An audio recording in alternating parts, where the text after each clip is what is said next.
Lepo pozdravljeni vsi skupaj. Hvala, da ste tudi počakali. Današnji pogovori so se nekoliko zavlekali od pričakovanega, ampak nič hudega.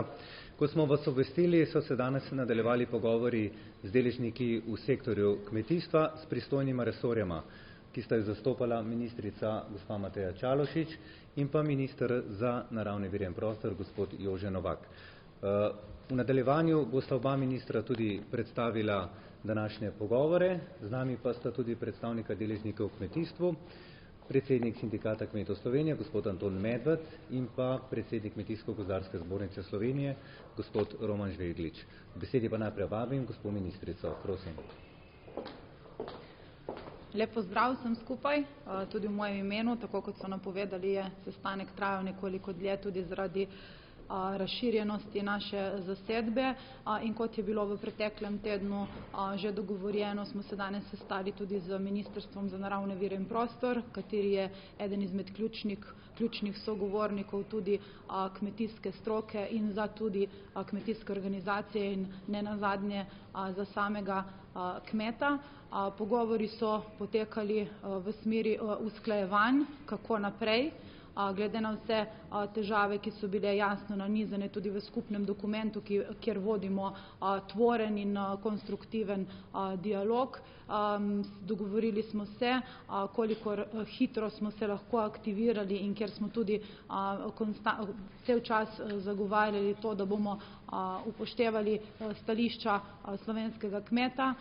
V naslednji fazi je sestanek z samim ministrom za finance, kjer se bomo pogovarjali o sami ureditvi in možnosti sprememb obdavčitve OMD-ja, kar je eno izmed glavnih izhodišč kmetijskih organizacij in predstavnikov kmetijskega sektorja. Na drugi strani smo pa pripravili tudi določena izhodišča, kako bomo usporedno z kmetijskega ministrstva pripravljali potrebne rešitve na področju samih OMD-jev.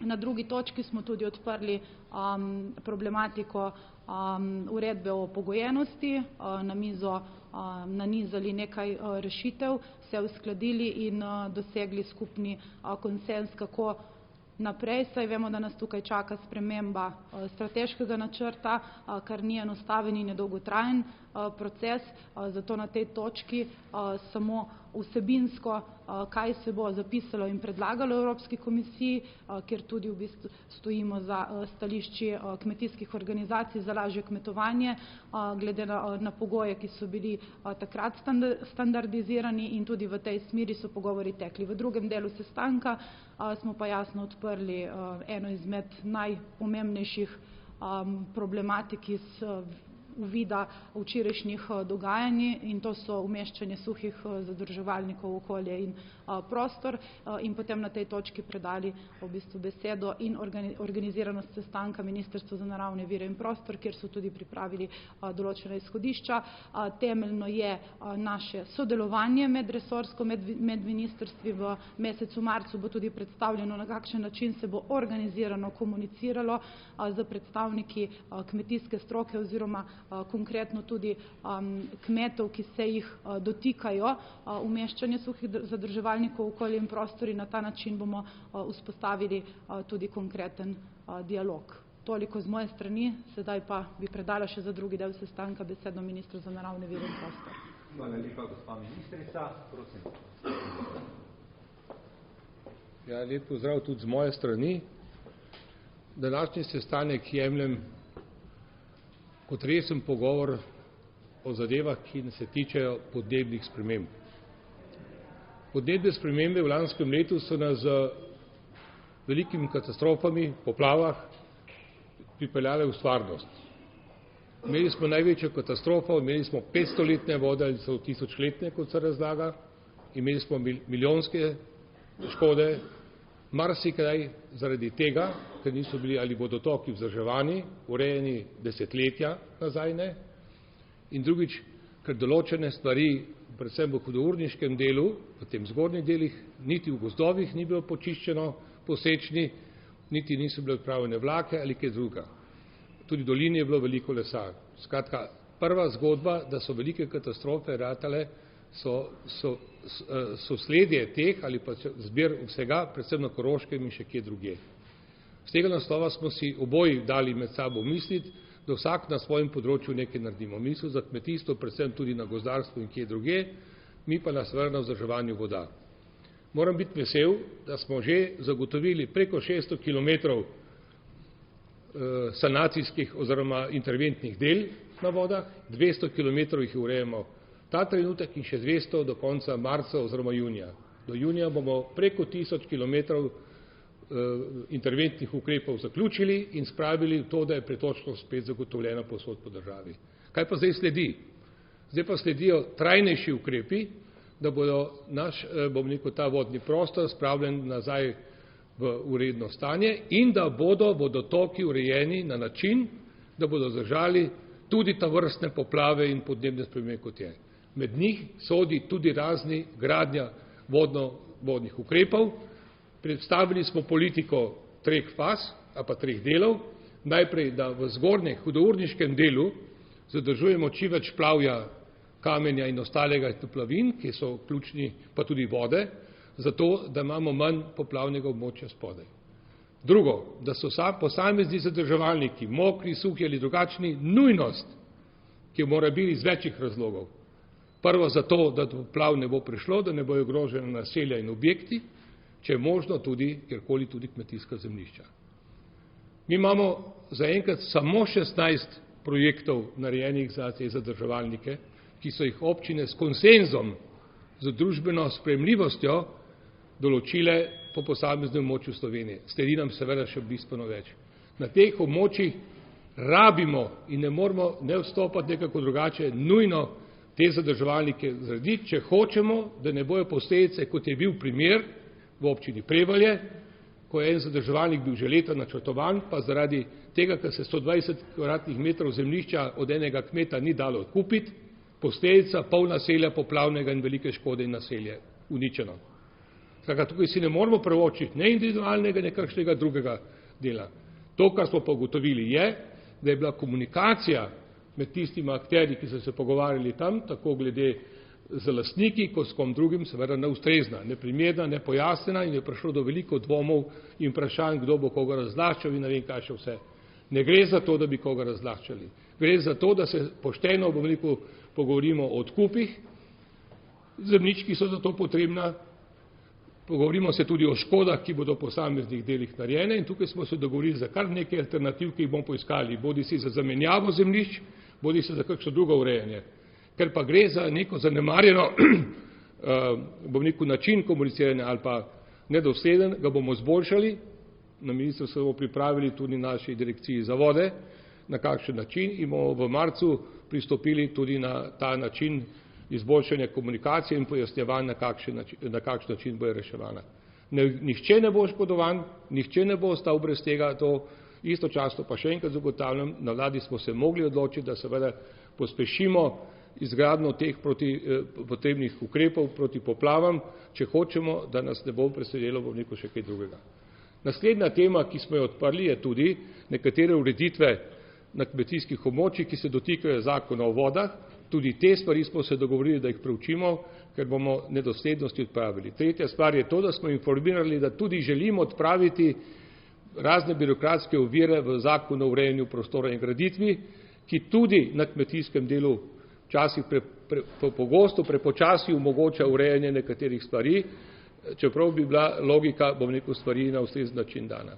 In naprej, skupaj smo dogovorili to, kar je ministrica že omenila, da imamo seveda kmetijska zemljišča ena izmed tistih, ki so zakonom varovana in jih bomo tudi v bodoče seveda maksimalno čuvali. Gre za to, da ravno prostorsko načrtovanje omogoča način presoje, če se le da, ne pojdi z novimi razvojnimi stvarmi v varovana območja.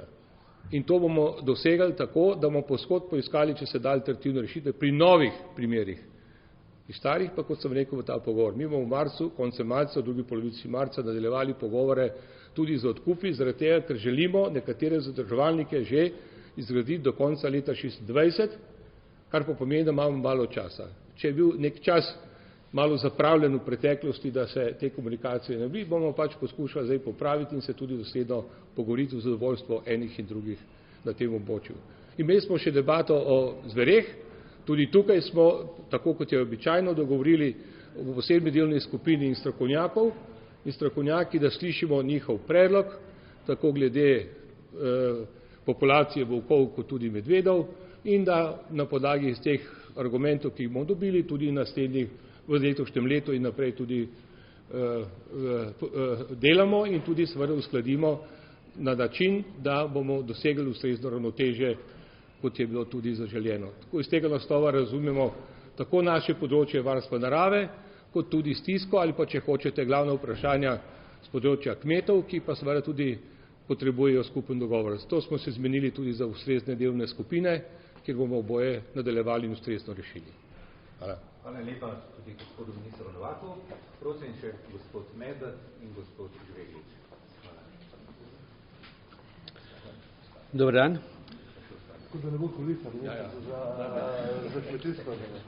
Danes smo se dogovorili glede nekaterih tem prišli blizu, glede drugih pa nismo dobili konkretnih rešitev. Ampak obljube po dodatnih analizah in dodatnih sestankih pri naših zahtevah smo vztrajali in nismo pristali na polovične ali nedorečene rešitve. Znano je, da kmetje po državi protestirajo, so nestrpni, pričakujejo konkretne rešitve in obljubam jih dolgo več ne bomo mogli miriti. Izvzetje obdavčitev plačila OMD. V torek 22.2. imamo 8. sestanek na Ministrstvu za finance. Zahtevali smo, da se tam tema do junija zapre, kajti vkolikor ne bomo potem morali drugače ukrepati. Ukinitev preoravanja varovalnih pasovih vzdolž vodnih tokov. Minister za kmetijstvo predlaga spremembe strateškega načrta v delu preoravanja, da se lahko razširi na bolj rastlin. Predlagali smo, da bi se sajene rastline lahko tukaj posejale. Potem suhi zadrževalniki. Minister za naravne vire in prostor Jože Novak je prenapovedal nadaljne redne pogovore. Po 15. marcu se bodo sestali predstavniki kmetov in stroke, kjer bodo poskušali najti rešitve. Potem glede zveri, kmetje zahtevajo jasno odgovore, ali bodo še lahko v letošnji pašni sezoni podali živino na pašo, glede drobnice in pa seveda govedi. Tu bo se sestala delovna skupina 15. marca, kjer bo tudi na te stvari znala odgovoriti. Zahtevamo pa seveda odločbe na zalogo, kjer da se bo dalo takoj vse stvari urediti. Potem revidiranje bodetnih točk do 30.6. bo končana analiza na terenu. Tisto, kar bo pa na terenu pregledano, bodo popravki, ugotovitve, približno polovico jih je treba tudi popraviti. Glede OMD izplačil je bilo danes zagotovljeno, da 90% odločb izdanih. Danes so začeli izplačevati neposredna plačila in zagotovljeno je, da bodo ta neposredna plačila izplačena do 15.3. Hvala.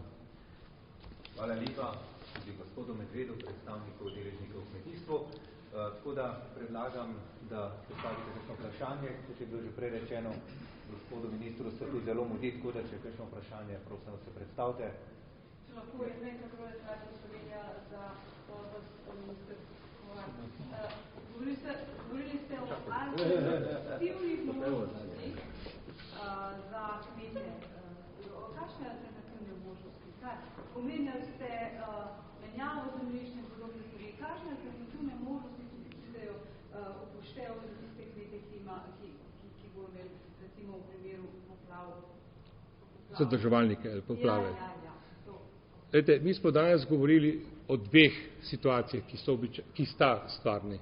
Ena je to, da bomo poleg sanacijskih ukrepov na terenu samem, teh interventnih, ko bomo odpravili probleme v strugah, morali v naslednjih letih zagotoviti take vodotoke s takimi vodnimi ukrepi oziroma objekti, ki bodo odporni na poplave te vrstne, kot so bile sedaj. To pomeni tudi večje, bom rekel, nasipe, tudi močnejše utrditve in marsikje vodotok urejen sonaravno, ki danes ni. In drugič, morali bomo tudi nekatere stvari definirati, kje bodo pogoste poplave oziroma razlivno območje in tudi tam se dogovoriti za sisteme. Kje bodo lokacije teh zadrževalnikov, kot sem rekel, v hudourniškem zgornjem delu, kje bodo lokacirane drugi ukrepi na samih vodah, bo v procesu izdelave državnega prostorskega načrta v študiji alternativnih rešitev tudi predstavljene. In takrat, ko pride do družbenega konsenza, bo tudi določene. Govorim se o tem, da ni nujno, samo ena rešitev, obstaja tudi alternative. Tam, kjer so pa državni prostorski načrti že sprejeti ali občinski, tam pa imamo sprejet občinski akt po postopku, kot je bil narejen. Tam pa smo se dogovorili naslednje. Najprej pogledamo, kako bomo s temi ljudmi, ki so tam vlasti, seveda tudi pošteno odkomunicirali in tisto, kar so se najbolj bali, da se bo kdo vzel zemljo ali pa ne dobil plačeno ali kako drugače, ne bo držalo. Se pravi, zagotovili smo in način poštenega plačila pogovora in razlastitve v letošnjem letu ne pride v poštev. Istočasno pa moram zagotoviti, ali pa bo neko škodnine v suhih zadrževalnikih ali alternativa pridobitev zemljišč drugih kmetov, če seveda kdo prodaja, še več pa tudi od sklada kmetijskih zemljišč, če je seveda tisti lokaciji kaj primernega. Ti imajo seveda prednost, zaradi tega, ker je, če mi verjamete ali ne, oziroma lahko poudarim predvsem to, upam, da vsi ste za to, da seveda naredimo vse, da ne bo prihajalo več do takih katastrof v tem delu. In v tem delu so tudi zadrževalniki, suhi ali mokri, en izmed pomembnih elementov trajnega urejanja voda. To dvoje sem hotel pojasniti. Še kakšno vprašanje zame, samo zato, ker odhajam še na kaj drugega? Ok, hvala. Hvala lepa tudi gospodu ministru. Še kakšno vprašanje? Ja, predstavnike kmetov seveda bi vprašala, a so zadovoljni z današnjim izplenom, glede na to, da smo slišali marsikaj nezadovoljne kmete, posamezne, tudi politične stranke že se oglašajo.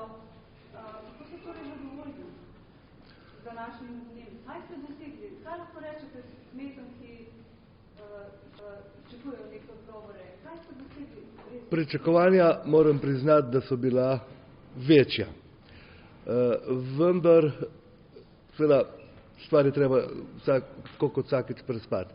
Najbolj ključno je to, da je zagotovilo ministrstva za naravne vire in prostor, da direkcija za vode ne bo šla v razlastitve na teh območjih, kjer so suhi vodni zadrževalniki že v občinskih prostorskih planih, preden ne bo ugotovila vse možne druge alternativne rešitev in da tega seveda ne bo še takoj. Tako da z tega lahko kmete pomirimo. Kar se tiče pa ostalih zadev, se pravi obdavčitev ali pa izplačila za težje pridelovalne pogoje v davčno osnovo, to stvar bomo se seveda pogovarjali naslednji teden. Ne vemo še, kakšen bo rezultat na Ministrstvu za finance. Smo pa našli še delne rešitve pri teh tako imenovanih pasovih ob vodotokih, kaj se lahko tam na kakšen način obdeluje in na kakšen način kaj se bo lahko tam sijalo, bomo pa zdaj šli še gor, pa bomo te stvari še dorekli.